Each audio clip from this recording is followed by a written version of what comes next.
Going on, family? Just finished this one. Like I said, they cleaned this one out.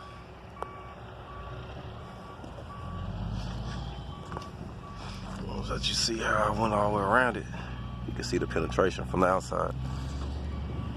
So this one is done. Now I have to come over here, do some repairs on this door right here. I'll show you this. This part right here rusted out. They had to knock it out, or it came out, or whatever. So I'm gonna have to fabricate a piece to come around here so that way they can put the rubber here, because these doors had to seal to keep the concrete from coming out. So that's like a major thing. Once they lock it, they need to make sure that it's sealed tight. So that's what I'm doing today, man. Doing a little welding, repairing. Hold on.